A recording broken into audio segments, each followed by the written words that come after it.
Ang napaka-solid paro. Then napakakinis ng paro. Oh, matigas yung par. Yan, syempre mga par, ma'am, kailangan natin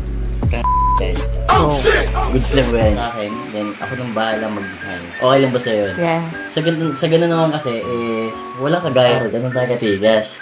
Ayan, dito natin si Diyan tatatong. Anong gusto yung tattoo mo? Spider. Spider-Man. Spider na to. Siyempre, wala akong allergy. Okay. Sa mga gantong part kasi, medyo masakit dito. Pero hindi naman kita pababayaan. Sanay na ako sa sakit. Sanay Anong sakit pa? Ha? Anong sakit pa ba? Sanay na ako masaktan. Buti pumayag ka.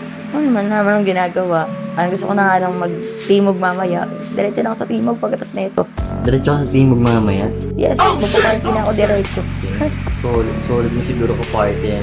Nod ka dun. Pwede ako sumama eh. Sama ko lang naman mga friends ko. Yan bali para, ito actually sketch pa lang naman itong ginagawa natin. Pero hindi pa naman ito yung pinaka-final na magiging tattoo mo. Siyempre, ito yung pinaka-outline na yung magiging tattoo mo, di ba?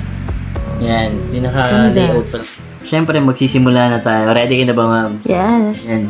Kasi mabubura lang yan eh. Pag nililinis na ako mamaya eh. Kamusta, ma'am? Okay ka lang? Yes, nakakaantok. Inaantok ako. Inaanto ka na. Huwag kang mag-alala pa. Paligayahin kita sa tatuban. Kaibigan. Siyempre mga kaibigan yun yung pampadulas natin paro. Bisa yan Nagbago na tayo kasi yan, baka naman dito sa blood. Ready ka na? Yes.